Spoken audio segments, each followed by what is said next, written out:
What's going on YouTube? MetallicTCG, and today we are coming out with a new Duel Links deck profile for March, being Satellars. This is when it's being recorded, might go up in April, who knows. Now, Satellarknight is actually one of my more favorite decks when it comes with Duel Links, and even in the TCG, because I have a lot of fun playing with this deck. I'm a huge fan of the XYZ summon mechanic, or Xyz as it's commonly known, and having a rank 4 toolbox deck is really fun. With the new structure deck released not too long ago, I wanted to revisit the deck and be able to see what we can come up with that's both pretty competitive and having a lot of fun. Competitive might be a stretch, but it's still a lot of fun. You can still get some pretty good wins. If you're new to the channel, make sure to smash the like button to show your support for the almighty YouTube algorithm. It greatly helps out smaller channels like mine. And of course, join our notification squad and subscribe. Comment down below what deck you are currently playing in Duel Links, because I'm actually definitely kind of curious. For now, let's just jump into the deck profile. So the skill, it's kind of my old reliable being Destiny Draw. Destiny Draw is just such a good card. The fact that you can tutor pretty much any card from your deck to your hand for your draw phase if you pretty much lose under 2,000 life points, it's pretty good. Like, arguably, it's one of the better skills that just works for so many different decks. And again, its utility cannot be understated. For the deck itself, we are playing 10 monsters, 5 spells, and 8 traps. First, we're starting off with 3 copies of Deneb. When Deneb is summoned, you can add any Satellarknight monster from your deck to your hand except for himself. Deneb is such a good card to be able to recur your resources from your deck to your hand by utilizing his effect along with summoning cards like Vega first to summon Deneb, or even bringing back Deneb from the grave using Altair. Again, all the Satellarknights do have a on-summon effect in the main monster board, and they just provide so much utility. We're playing 3 copies of Satellarknight Altair. Again, with this one, when he is summoned, you can target a Satellarknight monster besides himself, special summon in defense mode. Also, monsters you control cannot attack for the rest of the turn except for Satellarknight monsters. You can only use this effect once per turn. The fact the new structure deck gave us easy access to Dark Satellarknight Ptolemy and also Trevere, especially Trevere, the restriction that only Satellarknight monsters can attack is no longer as bad as it used to be because we have so many more options to attack with. And the fact that Altair can go into cards like Vega, then use Vega's effect to summon Deneb, and to get a search off of that, and having 3 level 4 monsters, or even just, bring back Deneb from the grave, or even Ukulele, you still get a lot of value from Altair, and it's pretty much an instant rank 4. Whether it be going into Dark Satellarknight Ptolemy and use his effect to go to Deltaros or Trevere, or whatever you need to really do. So Trevere at 3, really good. 1 copy of Satellarknight Ukulele? I never really know the pronunciation for this one, so I just call it Ukulele. So when Ukulele is summoned, you can basically Foolish Burial 1 Satellarknight card from your deck to the graveyard. Again, this is actually a pretty decent card to be able to open up with if you have nothing else to go for, because it allows you to set up for your Altair plays by milling like a Deneb or something like that. And also, being an 1800 attack is pretty good. We want to play a decent amount of Satellarknights in the deck anyway, due to cards like Skybridge and Alpha Nova. So again, 1 copy is fine, and it gets the ball rolling. 2 copies of Satellarknight Vega. With Vega, when he is summoned, you can special summon 1 Satellarknight monster from your hand. You can only use the effect once per turn. Again, phenomenal.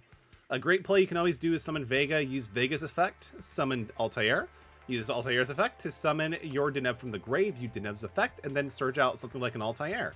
And then next turn, you can summon Altair, use effect to be able to grab Vega from the previous turn that you probably detached from material, then use Vega's effect to summon another Satellarknight from your hand. Again, really good combinations you can do with that. So again, Vega just helps get things going a lot. It basically can help get into a rank 4 relatively easy. And again, just another Satellarknight monster name. We're playing 1 copy of Cyrus. Considering the fact we have, quite a bit of monsters, they do go by pretty quickly, especially if you throw in Satellarknight Skybridge into the equation and you get closer to the mid game, to the late game, right? So having Cyrus as another Satellarknight name to be able to recycle for different cards, and of course, be able to recycle our already summoned Satellarknight monsters, he has some pretty good application. For the spell trap, we are starting with the spells. So we have Monster Reborn. Again, phenomenal card. Target a monster in either player's graveyard, special summon it. So again, you can always go for your Altair, summon Deneb, go for a rank 4, or even Altair to Vega, to Deneb, or any other Satellarknight monster in your hand, and then just make a rank 4, and then have a little bit more for fodder. So, Monster Reborn, just super good. You can also resurrect anything from your opponent's graveyard, so it's pretty versatile. We're playing 1 copy of Book of Moon. I like Book of Moon and the fact that it's very versatile. So again, it can stop your opponent from synchro summoning. It can stop them from Xyz summoning. It can stop their attacks essentially. And one of the things that have been really interesting, it's a great way to dodge cards like Breakthrough Skill or even Effect Veiler. There's actually been some times where I'll, like, summon, like, a creature. They'll try to, like, Breakthrough Skill. You can be able to play Book of Moon, be able to still kind of get things going. It's not super ideal in most situations to do that, but it still works nonetheless. In case, you might be able to get game by using something like Skybridge into play or what be the case. So Book of Moon and Skybridge are kind of good cards to be able to go circumvent that. We're playing 3 copies of Satellarknight Skybridge. So Skybridge kind of works really well. So it's a quick play. That's one of the biggest things I like about this card. You can target one Satellarknight monster you control, special summon one with a different name from your deck, and if you do, shuffle the target into the deck. When this monster special summon by this effect is face up on the field, you cannot special summon any other monsters except Satellarknights. So one, it's a great way to help get a better Satellarknight monster from your deck to the field that might be more viable in your current situation. 2, it can help you avoid certain, trap cards. So, like, for example, somebody tries to break through skill like your Vega or something, you can simply use Skybridge, send it back out, and then since it's no longer be on the field, you can be able to then have your Vega pretty much activated at that point. So it's pretty good in that regard as well. And again, just helping get the ball rolling. Because again, you can pretty much choose any Satellarknight monster aside from the one that's already on the field that you're sending to the back to the deck. You have plenty of opportunity to be able to summon something that'll give you a lot of power. We're playing 2 copies of Fiendish Chain, a simply great card, just to be able to negate a pesky monster that is, giving you some issues. We are playing Trevere at 2, which is really nice because it allows us to recycle our Fiendish Chains when we no longer need to worry about having that monster in the field. We're playing 2 copies of Floodgate Trap Hole. Satellarknights have always been a pretty good control-based deck, so having Floodgate Trap Hole to stop your opponent from going off or going into their extra deck is always really nice.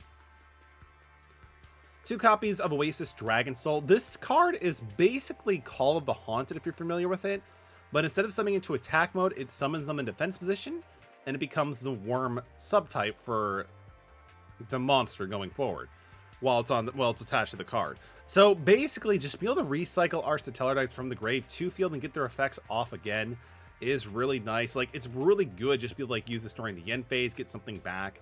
And again, because it is in continuous spell trap card, if we summon Trevere and that card is still hanging on the field, we can add it back to our hands and just re-get the value from it. So a lot of great applications there.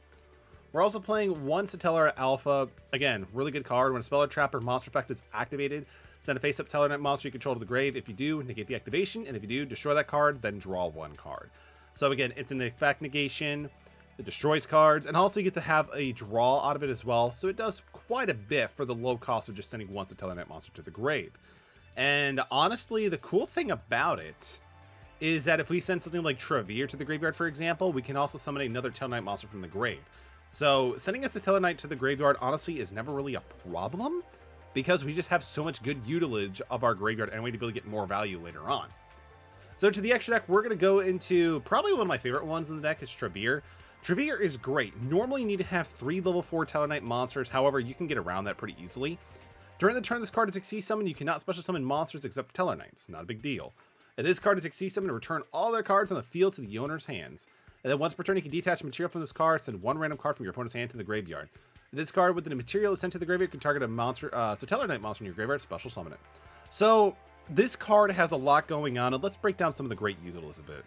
Again, it returns all of the cards from the field to the hand. So if you already have your continuous traps, you get to recycle them and also get rid of your opponent's pesky board.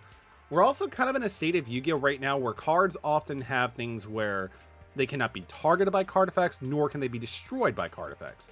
However, with this effect not even targeting or destroying anything, but just putting them all back to, the hand, or even in most cases, the extra deck, is really good. It's really, really good. And being at 2100 attack while everybody starts at 4000 is also not a slouch either.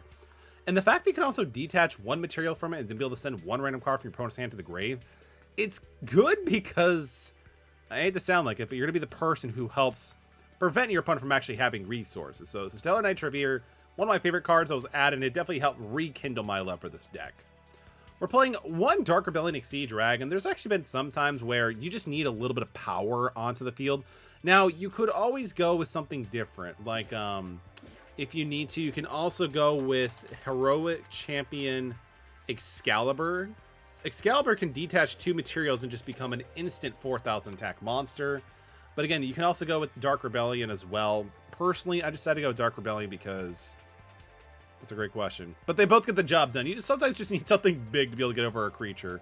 And the fact that, you know, Rebellion's attack is actually a permanent buff until it's off the field, as opposed to Excalibur, it's also kind of a nice little touch there as well. So Dark Rebellion and XC, it doesn't really matter which one you actually go for in terms of those two. We never really go into them too often, but it's just nice having that opportunity. We're playing one Dark Tellarknight Ptolemy. So this card is actually a game changer. Let's go into it. So all face-up monsters on the field become dark. Don't care. You can detach 1 XC material from this card, discard 1 card. Special summon from your action deck 1 light Teller monster, XC monster by using this face-up as you control as material. Also, you can not XC summon other monsters for the rest of this turn. This is straight XC summon, and they become attached to that as well. If you have 7 or more Tellarknights, this card can only be effect during either turn if you have 7 or more Tellarknight monsters with different in your graveyard. So this effect becoming a quick effect is really awesome, but it doesn't really translate too well to the TCG just because of like how many Tellarknight monsters we're playing currently and the limited card pool. But the fact that we could just make this with 2, detach, remove a card from our hand to the grave, and summon Travere or even Deltros, it's really good because, again, with Duel Links, we're restricted with 3 monsters.